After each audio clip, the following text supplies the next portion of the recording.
Bueno, bien. Mientras se van sumando preguntas, ¿pudieron ver bien lo que mandé la semana pasada? El power, los videos. Después, ahora vamos a charlar sobre eso, pero ¿se pudieron ver? Sí, se pudieron. Y lo que mandé hoy, igual el que mandé hoy a la mañana, con los códigos, lo vamos a abrir ahora. Es un breve guía de seguimiento de lo que vamos a ver hoy. Y había una sugerencia para ver un videíto sobre la Guerra de los 100 años. Si nos ponemos a desarrollar la Guerra de los 100 años, no les digo que vamos a estar 100 años, pero vamos a estar un rato largo. Entonces, con la lectura del capítulo y ese videíto alcanza. Podríamos citar un montón de películas que tienen que ver con el contexto, pero hay una muy nueva que está bastante bien lograda, no sé si la vieron, creo que se estrenó el año pasado, sobre Enrique V. No la vi, creo que está en Netflix todavía, los que tienen Netflix, sobre Enrique V y la batalla de Azincourt. Está bien lograda, bastante bien situada históricamente. Está buena. Bueno, entonces el material está. A ver cuántos somos. 20. Profesor. Bueno, como les adelanté ahí, la idea hoy es ya terminar la unidad 2. Creo que no va a haber inconvenientes en lograrlo. Y terminada la unidad 2, les quedan 15 días para terminar el trabajo práctico. Profe, ¿bien? ¿le puedo hacer una consulta ya que sacó el tema? Por supuesto. ¿Esta sería la última clase de Zoom? ¿Cuál sería la última? Porque el 20 se cierra el cuatrimestre. Eso lo quería, ya que sacó el tema, me vino ahí ya para preguntar. En ese rumbo iba. En ese rumbo iba. Nosotros tendríamos, si seguimos los viernes, tenemos, además de hoy, tenemos el viernes 10 y el 17 sería el último. Bien. El día 17 es la fecha pautada para la entrega del trabajo. A ver, entiendan que en este contexto, lo hemos hablado en las clases anteriores, las fechas de entrega es una mera formalidad. A ver, si alguien no pudo entregar el trabajo el 17 y lo va a entregar el 18, el 20 o el mes que viene, lo puede hacer. No. Es un marco para ponerle, digamos, una lógica. Si yo recibo todos los trabajos hasta el 17, viene bien también para corregirlos todos juntos, después intercambiar y eso. Pero el 17 sería el último día de cursada. Entonces, si seguimos esta lógica de encuentros cada 15 días, de acuerdo a lo que me preguntabas vos, Gastón, el viernes que viene no tendríamos encuentro por Zoom, ¿sí? Parte feriado. Tendríamos el 17, ¿sí? Que sería la última clase. Por lo tanto, me adelanto a lo que iba a decir dentro de un rato. Si hay alguno que hoy no pueda terminar de solucionar alguna duda del trabajo, porque hoy terminaríamos de ver todos los temas, ¿se le presenta alguna duda en estas 2 semanas? Me escribe y lo solucionamos por Classroom, por mail, no hay problema. Y si no, espera hasta el 17, hace alguna pregunta en esa clase del 17 y entrega el trabajo el 18, el 19. No hay problema. ¿Está, Gastón? Está bien, perfecto, profe, se entendió. La idea es que el 17 ya arranquemos con la unidad 3, por lo menos presentando la unidad 3. ¿Bien? Perfecto. Por eso hoy terminaríamos con los temas contenidos que involucran el trabajo práctico. Y repito, lo voy a decir más adelante en la clase también, dudas que se vayan generando a medida que avancen con la realización, durante la semana los solucionamos, no hay problema. Durante las 2 semanas. ¿Bien? Profesor, si tenemos dudas con las consignas del trabajo práctico, en esta clase, ya que hay una reunión, ¿se puede preguntar en algún momento? O... Sí. Si viste, Tomás, la minuta que mandé hoy a la mañana, de la idea de la clase, uno de los ítems decía consulta sobre el trabajo práctico. ¿Está? Sí. Entonces, hoy le vamos a dedicar un ratito a eso y repito, cualquier duda que surja después, me lo hacen saber por algún contacto en estas 2 semanas. Bien, profe, ¿le puedo hacer una cosa? Profe, todas las preguntas que quieran, para eso estamos. Vamos de a una consulta, una cosita nada más, que se escuchan muchos compañeros que tienen el micrófono abierto y no te termino de escuchar bien a vos. Si se pueden cerrar. Mutéense y yo, a medida que quieran hablar, se desmutean. Profesor, ¿le puedo hacer una consulta? Sí, Alexis, esperame un cachito. Diego, más allá de esto del audio, ¿tenías alguna pregunta o algo que te quedó sin escuchar? No, hasta recién estaba escuchando todo. Ahora, más adelante en el transcurso de la clase, quizás se me presente algo y ahí te interrumpo. Dale. Pero por ahora está todo bien, gracias. Alexis. Sí, quería hacer una consulta, perdón, estoy citando de memoria el trabajo, ¿no? En el punto 4 había 3 citas. La primera era de Perry Anderson, la tercera, si no recuerdo mal, era de Portela. Sí. Y la segunda era de Parain, me parece a mí. Sí. Sí. Bueno, sabe que yo no sé si seré yo o algo por el estilo, pero esa cita de Parain, en el texto de Parain que tengo no logré encontrarla. Buscando, tratando de identificar la parte del texto donde estaba la cita. La busco. Y no logré encontrarla. Espérate. Sí. ¿No está en las páginas que les sugerí que relean hoy? La verdad que no sabría decirle eso porque el mensaje lo vi hace un ratito, no el suyo.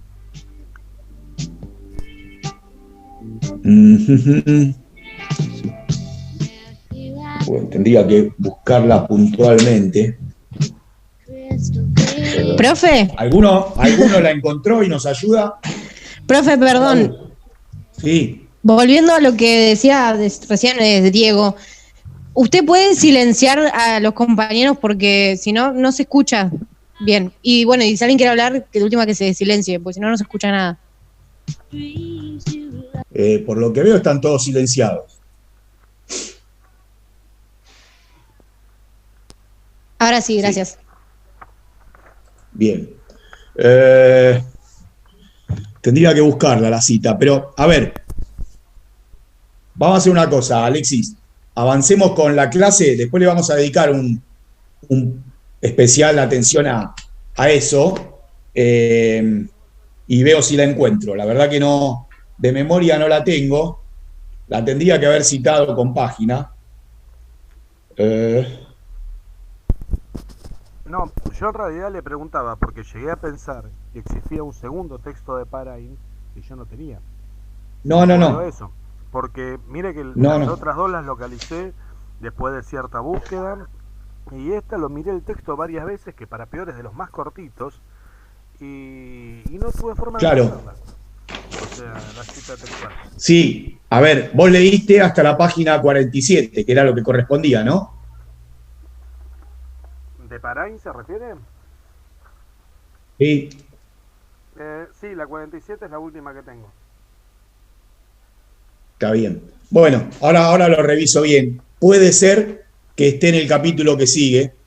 Más allá que esté igual en el capítulo que sigue, la lógica es la misma. No, sí. A ver, ¿cómo le diría? El texto que tenemos respondía a la lógica de las otras citas, ¿no? Y de la propia cita esa. Pero la cita en sí misma no la encontraba y llegué a temer eso, que hubiera otro texto que yo desconocía. Gracias. No, puede ser que esté en el que sigue, que es el de Vilar, que es del mismo libro. Pero bueno, ahora, viste, cuando querés buscar algo, obviamente no lo vas a encontrar. Pero no importa. Vamos a analizar igual el contenido más que la página donde esté. Bien. Bueno, arrancando.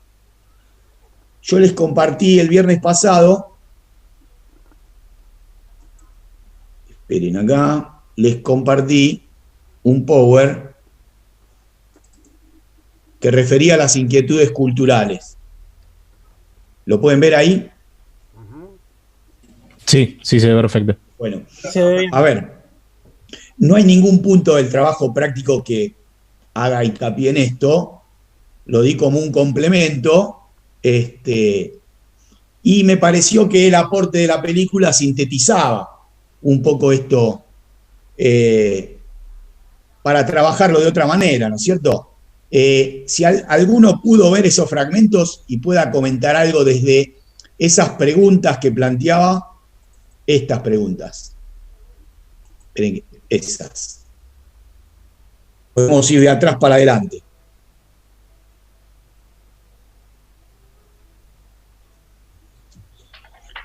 Nada. Bueno, buenas noches primero.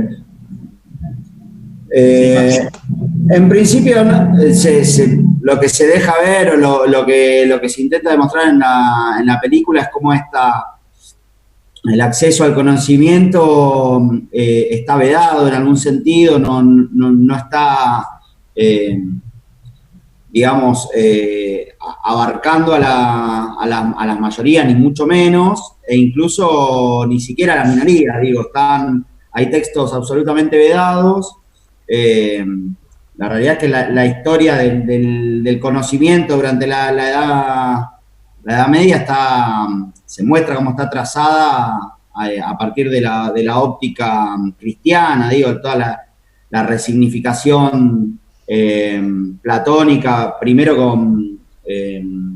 con Agustín, y después la resignificación aristotélica con Tomás de Aquino, que son textos que por otra parte están preservados por los musulmanes, digo, ni siquiera habían sobrevivido en Occidente. Uh-huh. Así que esa reinserción de esos textos me parece que es un poco lo que trata de mostrar la película, es cómo se van reduciendo el acceso al conocimiento al punto de siempre tener la lógica cristiana con la Biblia como centro y como eje, y tratando de alejar a los espíritus de la búsqueda del conocimiento por otras fuentes. Bien, sería el interrogante que pongo acá como tercer ítem, ¿no es cierto? ¿Sí? Esto que respondés muy bien ahí, Maxi. ¿De qué manera es posible argumentar el rol de la Iglesia en la cultura medieval, no? Bien. Para mí hay otro rol igual ahí también, porque si bien es cierto que dentro de la Iglesia, más como una corporación que excluye a otros sectores que puedan interesarse en la lectura o en los intelectuales, en los clásicos, etcétera, es la única institución que pasó de un sistema a otro, ya sea económico, político, y cumple ese error también de permitir que esas obras se perpetúen, qué sé yo. No había otro lugar donde repasar a Aristóteles o repasar a Platón si no era la Iglesia. Y las transcripciones, la preservación, el trabajo que se muestra en la película.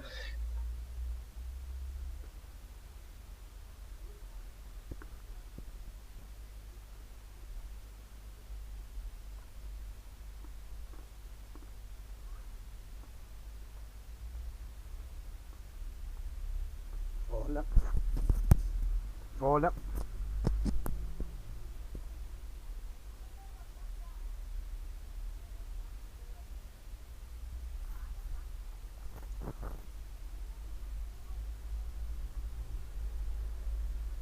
Donde se plantea, por ahí yo la pregunta acá la hago desde otro lugar, pero también se ve en esa escena esta diferencia, ¿no? Entre lo tradicional de lo benedictino y el nuevo modo de los franciscanos. Esa escena entre Guillermo y el abad, también nos permite, con lo gestual, recorrer algunas cuestiones de esa estructura sociomedieval. ¿Qué pueden decir ahí al respecto?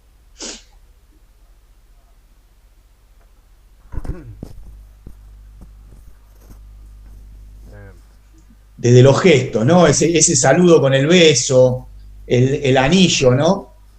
La simbología. ¿De qué manera se busca encontrar una explicación que Guillermo, el franciscano, pone en duda? Algo por ahí Maxi lo decía recién.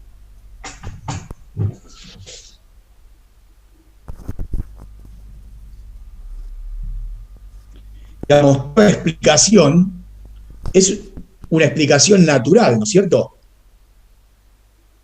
Contra la intervención maligna, ¿no? De los espíritus, decías vos recién. Eso se pone en juego acá. Y en los mismos escritos que se ocultan, ¿sí? A estos que mandaban a matar, eran precisamente los que expresaban esas contradicciones internas, ¿no? Bueno, después podríamos analizar la abadía, la estructura de la abadía como casi actuando como un feudo, ¿no es cierto? Un centro de recaudación. ¿Vio las escenas donde recaudan o vienen los aldeanos a buscar alguna gallina o a dejar una gallina a cambio de moneda? ¿Sí? Acaparan ahí no solo la cultura, la comida, la renta, ¿bien? Y lo que está alrededor es la pobreza, y la riqueza está dentro del monasterio. Bien, eso también es algo para entender, digamos, esa estructura del significado, más allá de lo cultural, que también tenía la Iglesia y las abadías en particular en cuanto a esa estructura feudal. La Iglesia se feudaliza, vuelvo a citar a Anderson, ¿no? Bueno, en este Power hay dos esquemas que sintetizo yo y después los desgloso en el resto. Quedémonos con estos conceptos, con ese mundo teológico propio del ideario medieval, donde toda legitimación tiene su centro en Dios. Lo que ocurre en la tierra depende de una decisión trascendente del mundo, ¿no? ¿Sí? Una realidad terrenal, figurativa y estática. Bien, lo trascendente es todo lo que viene de Dios. Y eso entra en las intenciones de explicar, digamos, qué es lo que busca Tomás de Aquino. Busca una explicación lo más racional posible a algo que no tiene explicación racional. Digamos, ¿quién ve a Dios y puede explicar su existencia? Esa es la síntesis que busca Santo Tomás. Bien, por eso esta idea de unificar fe y razón y de que toda verdad se origina en Dios, pero que puede ser racional la concepción de la revelación. ¿Sí? Eso es lo que intenta Santo Tomás y lo que circula en las corrientes escolásticas o en la escuela escolástica, pero lo que circula en las principales universidades del siglo XII y del siglo XIII, más puntualmente. Esto... Ahí es donde se refleja el aristotelismo de Tomás, ¿no? Como esto de que se puede acceder desde la razón, digo, al interior, esto de la sustancia, la esencia, la forma, digo, cómo repercute el pensamiento aristotélico que le llega a Tomás y cómo a partir de la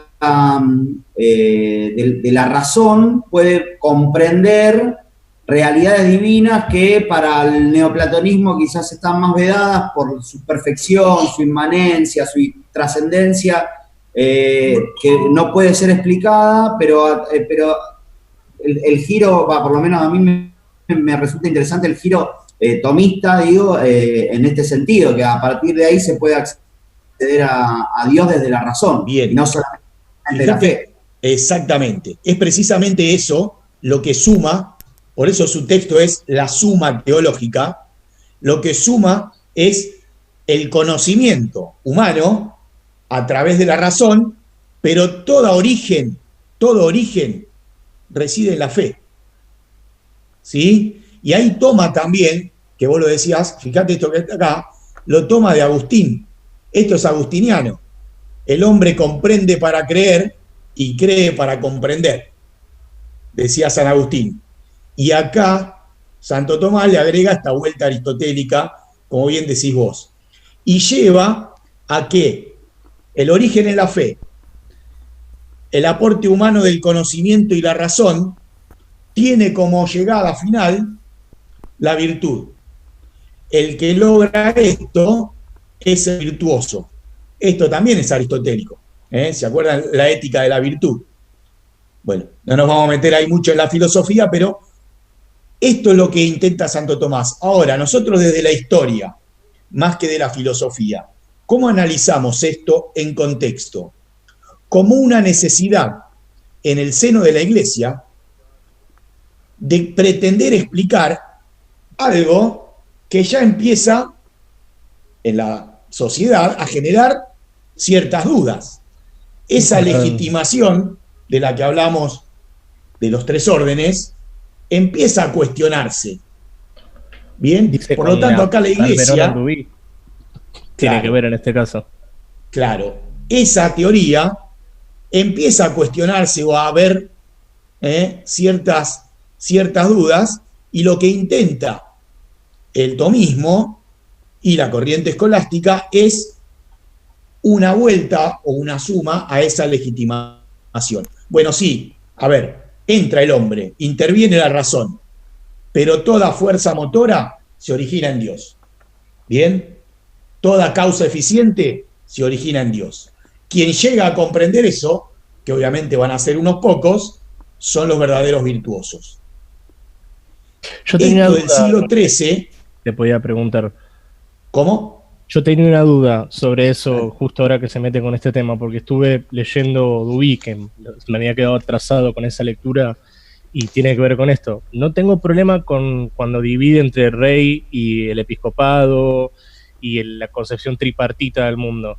Lo que me da mucha duda y que no termino de cuajar en la teoría es eso de cuán virtuoso es el hombre. Eso no lo termino de entender. ¿Qué es lo que hace virtuoso en Duby? A ver, en Duby, esto, sí, o en lo que dijimos recién. Esto, el sistema. A ver, que habla sobre esto justamente. Sí, bueno, a ver, hay que entender qué se entiende por virtud en el siglo XI o en esta corriente tomista del siglo XIII. Bien, el ideal del hombre, ¿sí?, es el que, por su predestinación de nacimiento, Duby, ¿sí?, la nobleza o el rol de la Iglesia lo convierten en virtuoso. Y esos son los estratos o los órdenes superiores. ¿Bien? Acá en el siglo XIII, esa cuestión que plantea Duby se demuestra desde el tomismo como algo que necesita una nueva legitimación. A ver, si se quiere, acá lo que hace Santo Tomás, bueno, por ahí creo que lo ponía, no lo veo en el cuadro, acá, es unificar teología y filosofía, cosa que en el siglo XI no era necesario. El mundo y la cultura es preeminentemente teológica. ¿Está? A ver, es finito entenderlo en los contextos, ¿no es cierto? Pero quedémonos con esta vuelta que le agrega Santo Tomás. Van a seguir los órdenes, van a seguir los sectores privilegiados, pero se refleja acá, en esta idea del siglo XIII, una necesidad de buscar una justificación adicional a ese mundo teológico. ¿Está? Sí. Profe, ¿No? Está, se entiende. Yo había entendido mal la cuestión de la virtud. Pensé que era algo que rompía con mal. Tiene que ver con el tiempo en el cual lo ponemos. Si lo analizamos en el siglo XI es una cosa, si lo analizamos en el XIII es otra. Por eso yo hablé en uno de los puntos del trabajo, es la historicidad. ¿Sí? Si uno analiza, como bien estás haciendo vos, Santiago, a Duby en el siglo XI, le das una historicidad propia, que no sería adecuada hacerla desde el siglo XIII. ¿Se entiende ahí? Es histórica la concepción, entiendo. Bien, perfecto. ¿Te puedo hacer una consulta sobre esto que estás diciendo antes de seguir? Dale. Mira, yo no me quiero poner muy filosófico porque por ahí mareamos y... No, en realidad es un tema mío que no termino de entenderlo. O sea, voy del texto de Duby a la actividad del trabajo práctico, ¿sí? Sí. Tenés las dos imágenes. Una de las imágenes tenés al señor, el sacerdote y el campesino. En la tercera tenés 4 estratos, digamos, con el rey encima. Ahora, cuando yo leía Duby, me quedaba con la sensación de que, al menos desde la óptica religiosa, quien estaba encima de la pirámide o en el centro, digamos, de la jugada, era lo religioso, que eran los que estaban más cerca de Dios, los más perfectos. Pero, por ejemplo, cuando yo veo la imagen donde está el rey, me aparece un sacerdocio subordinado. Cuando veo, por ejemplo, la otra imagen, que son 3 figuras, quien ocupa el rol central por el simple hecho de estar en el medio es el Señor y no el cura. Bien, lo que estás haciendo es un análisis de Duby. Eso es lo que tenés que poner en tu respuesta. Justificalo. Exactamente eso. No es una mala interpretación, es una interpretación. Claro, el tema es que no lo entiendo, porque justamente cuando leo a Duby me da a entender que, por lo menos desde su propia óptica religiosa, los religiosos estaban arriba de todo. El religioso iba por arriba del rey. Después sabemos que se pelearon los religiosos con el Sacro Imperio, con el dominio del mundo, pero al margen de eso, ya te digo, veo a Duby y veo a la iglesia arriba, veo las fotos y no veo a la iglesia arriba. Bueno, a ver, perfecto. Eso es lo que vos tenés que explicar, dotándolo de la historicidad que te permite la lectura de los textos que hacemos. No vamos a pedir una investigación sobre esta teoría porque nos tendríamos que meter en teología, en filosofía, y lo estamos haciendo muy por arriba. Pero está correcta la interpretación que haces. A ver, el planteo, Duby, para escribir este ideario medieval, o la lógica del ideario medieval, ¿de dónde toma? ¿De dónde parte? ¿De qué fuente? No me acuerdo. No me doy cuenta de la pregunta. De una fuente de la iglesia. ¿Te acordás que lo charlamos en la clase anterior? Sí, perdón.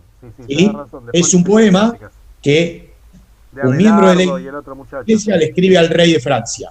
Bien, obviamente que esa teoría está sustentada por la cultura eclesiástica. Por eso la iglesia por encima. Y tiene que ver con este mundo teológico.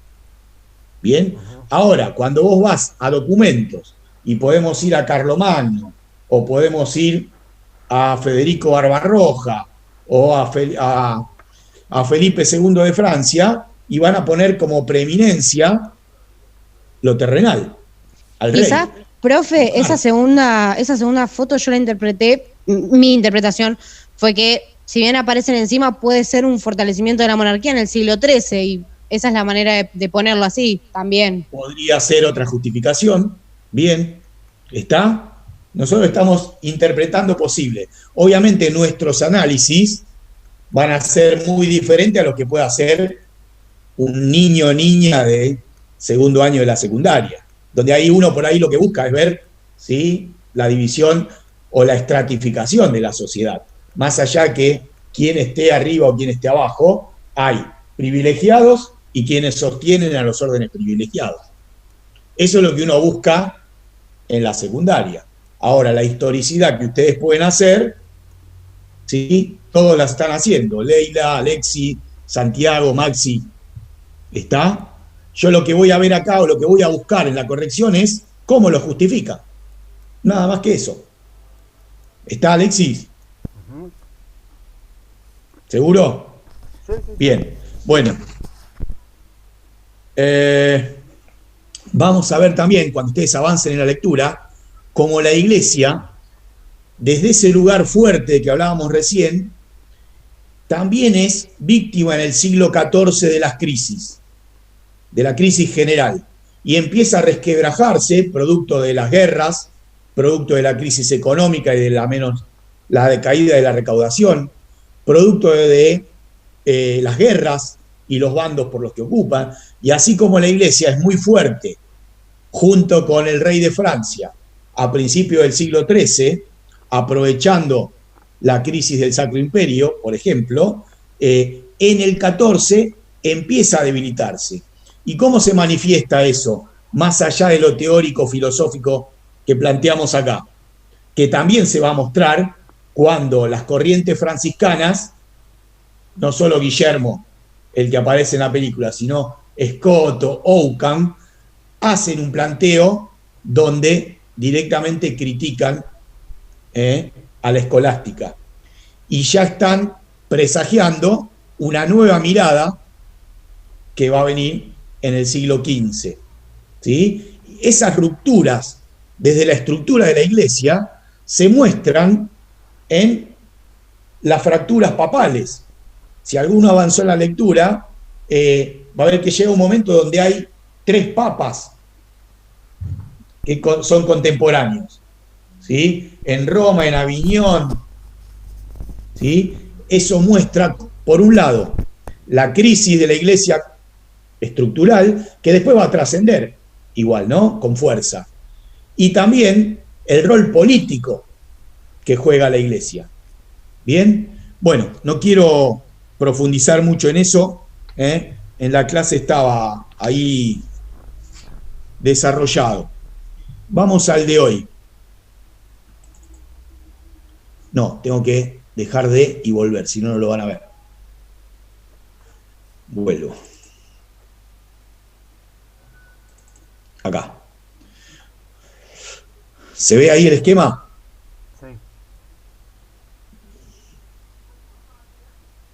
Sí. ¿Sí? Se ve, profesor. Bien. Bueno, este esquema ustedes ya lo tienen de clases anteriores, ¿sí? Si a grosso modo lo revisamos, el eje superior ya lo hemos trabajado todo, ¿sí? Esto lo vamos a revisar en un ratito. Esto también. Esto lo trabajamos algo en Romero.